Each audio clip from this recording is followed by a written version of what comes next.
സർക്കാരിന്റെയും മാനേജ്മെന്റിന്റെയും തൊഴിലാളി വിരുദ്ധ നടപടികൾക്കെതിരായി തൊഴിലാളി വിരുദ്ധത എന്ന് പറയുന്നത് എല്ലാ അർത്ഥത്തിലും തൊഴിലാളികളെ ദ്രോഹിക്കുന്ന ഒരു നിലപാടുമായി മുന്നോട്ട് പോകുമ്പോൾ KSRTC തൊഴിലാളികളെ ജീവനക്കാരായി കണ്ടുകൊണ്ട് അതിന് നേതൃത്വം കൊടുത്തുകൊണ്ട് വർക്കേഴ്സ് യൂണിയൻ INTUCയും ഡ്രൈവേഴ്സ് യൂണിയനും ചേർന്ന TDF എന്ന് പറയുന്ന സംവിധാനം മാത്രമാണ് ഇന്ന് KSRTCയിൽ തൊഴിലാളികൾക്കൊപ്പം അല്ലെ ജീവനക്കാർക്കൊപ്പം നിൽക്കുന്ന ഒരേ ഒരു സംഘടന.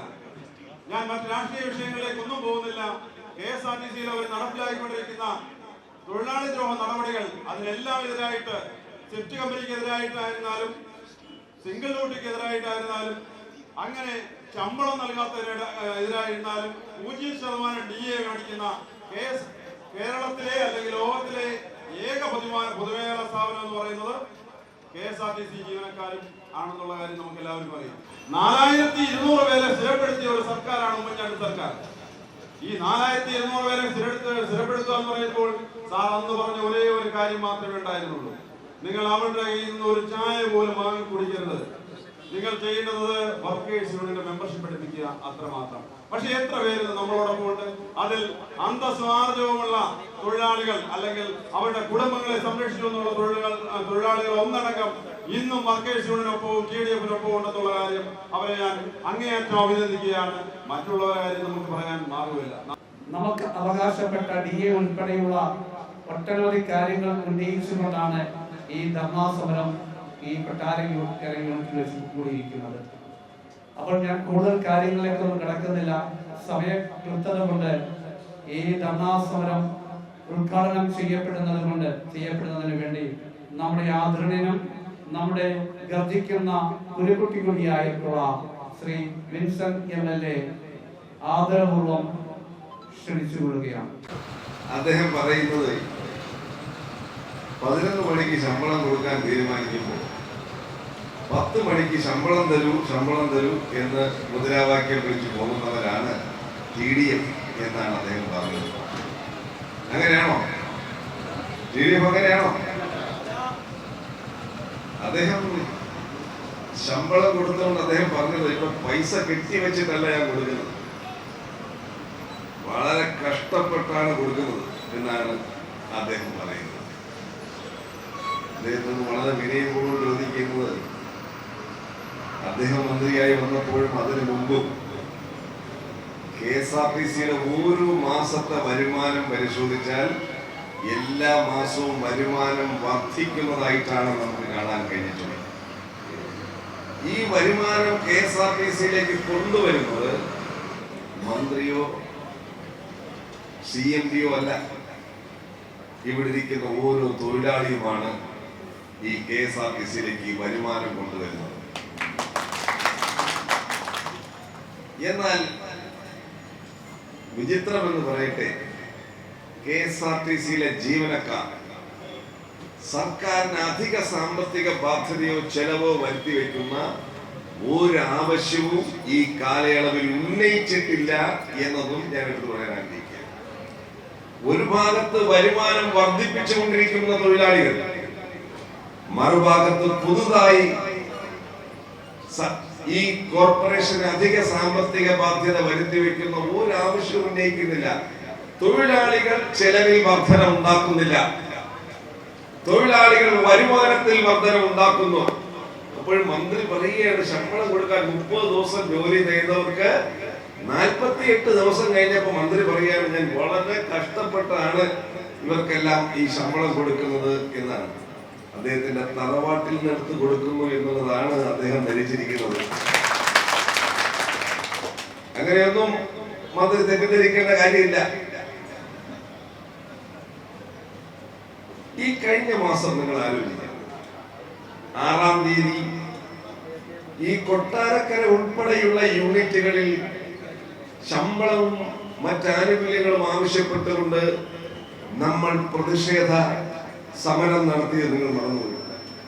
6-ാം തീയതി മന്ത്രി പറയുന്നു രാവിലെ 11 മണിക്ക് ശമ്പളം കൊടുക്കുമ്പോൾ 10 മണിക്ക് ശമ്പളം തരൂ എന്ന് മുദ്രാവാക്യം വിളിക്കുകയാണ് TDF. 6-ാം തീയതി കഴിഞ്ഞു, ശമ്പളം കിട്ടിയില്ല. 8-ാം തീയതി എല്ലാ ജില്ലാ കേന്ദ്രങ്ങളിലും TDF-ന്റെ ആഭിമുഖ്യത്തിൽ മാർച്ചും ധർണയും നടത്തി ശമ്പളം ആവശ്യപ്പെട്ടുകൊണ്ട്. 11 മണിക്ക് ശമ്പളം കൊടുക്കുമെന്ന് പറയുമ്പോൾ 10 മണിക്കല്ല, 8-ാം തീയതി. അത് കഴിഞ്ഞ് 15-ാം തീയതി വലിയ പങ്കാളിത്തത്തോടുകൂടി ചീഫ് ഓഫീസിൽ നമ്മൾ മാർച്ച് നടത്തി. ആ മാർച്ച് നടത്തിക്കൊണ്ടിരിക്കുമ്പോൾ തന്നെയുള്ള തൊഴിലാളികളുടെ വികാരം കണക്കിലെടുത്തുകൊണ്ട് അന്നത് ഉപരോധമാക്കി മാറ്റി. ആ ഉപരോധം നടക്കുമ്പോൾ വൈകുന്നേരമായപ്പോൾ CMD പറഞ്ഞു നമുക്ക് ചർച്ച ചെയ്യാം. നമ്മുടെ 4 നേതാക്കൾ, സോണിയും അജയകുമാറും ഉൾപ്പെടെയുള്ള 4 നേതാക്കൾ ചർച്ച ചെയ്യാൻ പോയി. അദ്ദേഹം പറഞ്ഞു നാളെ, അതായത് 16-ാം തീയതി ഞങ്ങൾ ശമ്പളം തരും എന്ന് അദ്ദേഹം പറഞ്ഞു. അപ്പൊ നമ്മുടെ നേതാക്കൾ പുറത്തിറങ്ങി പറഞ്ഞു 16-ാം തീയതി ശമ്പളം തരുമെന്നാണ് പറഞ്ഞത്. ഇല്ലെങ്കിൽ 17-ാം തീയതി ഞായറാഴ്ചയാണ്, തിങ്കളാഴ്ച 18-ാം തീയതി നമ്മൾ ചീഫ് ഓഫീസ് ഉപരോധിക്കും. ഒരു ഓഫീസറെ പോലും ചീഫ് ഓഫീസിൽ കയറ്റാതെ ഉപരോധിക്കും എന്ന് പറഞ്ഞു. അങ്ങനെ വന്നപ്പോഴാണ് 16-ാം തീയതി ശമ്പളം കൊടുത്തില്ല, 17-ാം തീയതി രാവിലെ അനക്കമില്ല. നമ്മൾ സമരം പ്രഖ്യാപിച്ചു, ചീഫ് ഓഫീസ് ഉപരോധം നമ്മൾ പ്രഖ്യാപിച്ചു. അതിന്റെ പോസ്റ്ററുകളെല്ലാം സമൂഹ മാധ്യമങ്ങളിൽ ഇട്ട്. നിങ്ങൾക്ക് ആ സമയം നോക്കാം. രാത്രിയായപ്പോൾ CMDക്ക് ബോധോദയമുണ്ടായി. ഞങ്ങൾ നാളെ ശമ്പളം കൊടുക്കുമെന്ന് പ്രഖ്യാപിക്കുകയാണ്. നമുക്ക് എങ്ങനെ വിശ്വസിക്കാൻ കഴിയും?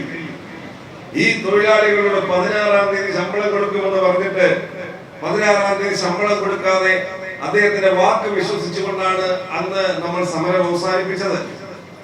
എങ്ങനെ ശമ്പളം കൊടുക്കുക? ഞായറാഴ്ച നമ്മൾ അതിശയിച്ചു. ഞായറാഴ്ച എങ്ങനെയാണ് ഫിനാൻസ് സെക്രട്ടറി ഒന്ന് ഒപ്പിടുന്നത്? അവധിയല്ലേ? അപ്പൊ എങ്ങനെ തിങ്കളാഴ്ച കൊടുക്കാൻ കഴിയും?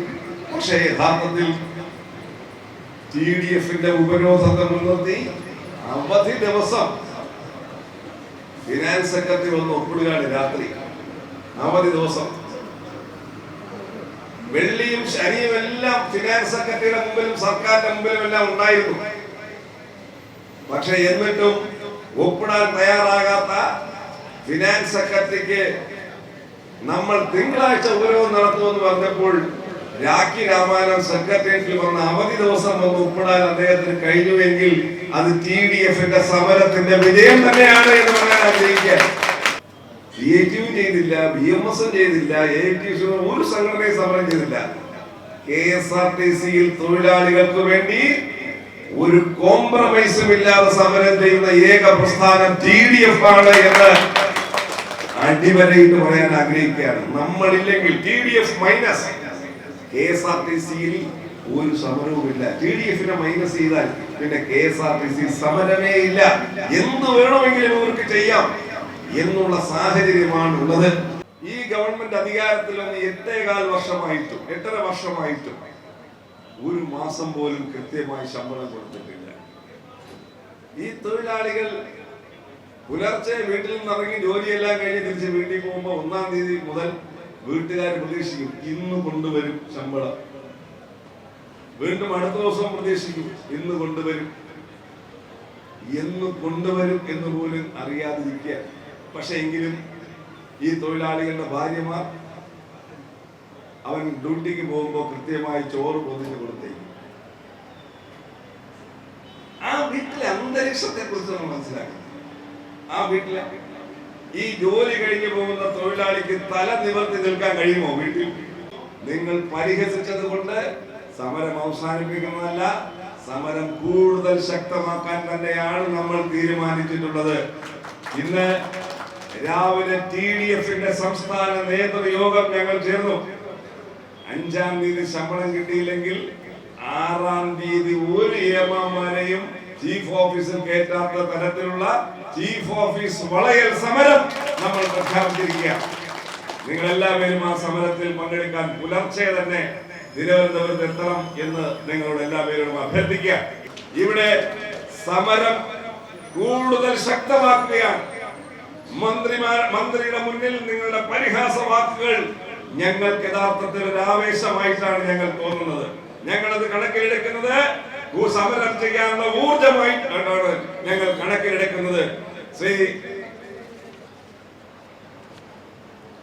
ഈ ശ്രീകുമാറിനെ പോലുള്ള GDF-ന്റെ ഏറ്റവും ഊർജ്ജസ്വലരായിട്ടുള്ള നേതാക്കന്മാർക്കെതിരെ ശിക്ഷാ നടപടികൾ എടുത്ത് ഞങ്ങളെ തകർക്കാമെന്നാണ് നിങ്ങൾ ശ്രമിക്കുന്നതെങ്കിൽ ആ ശ്രമങ്ങൾ നിങ്ങൾക്ക് ആ വിഡ്ഢികളുടെ സ്വർഗത്തിൽ മാത്രമാണ് നിങ്ങളെന്ന് മാത്രമേ എനിക്ക് വിശേഷിപ്പിക്കാറുള്ളൂ. ആ ശ്രമങ്ങൾ പൂർണ്ണമായും പരാജയപ്പെടും. അന്ന് ഏതെങ്കിലും ഭരണക്കാർ, ഏതെങ്കിലും ഉദ്യോഗസ്ഥന്മാർ ഈ തൊഴിലാളികളെ ഉപദ്രവിക്കാനോ പീഡിപ്പിക്കാനോ ശ്രമിച്ചാൽ വരച്ച വരയിൽ നിർത്തി ചെയ്യേണ്ട കാര്യങ്ങൾ ചെയ്യിക്കും എന്ന് ഈ അവസരത്തിൽ ഉറപ്പ് നൽകാൻ ആഗ്രഹിക്കുകയാണ്. ഇത് TDF-ന്റെ ഉറപ്പാണ്, UDF-ന്റെ ഉറപ്പാണ്, പിണറായിയുടെ ഉറപ്പ് പോലുള്ള ഉറപ്പല്ല. ഇവിടെ KSRTC-യെ ഡിപ്പാർട്ട്മെന്റ് ആക്കുമെന്ന് പറഞ്ഞിട്ട് എന്താക്കി KSRTC? അതുപോലുള്ള ഉറപ്പല്ല. KSRTC-യിലെ തൊഴിലാളികളുടെ കണ്ണീർ ഈ മണ്ണിൽ വീഴാൻ നമ്മൾ അനുവദിക്കുകയില്ല. KSRTC തൊഴിലാളികളെ പരിഹസിച്ചിരുന്നവരാണ് അല്ലേ ഇവർ.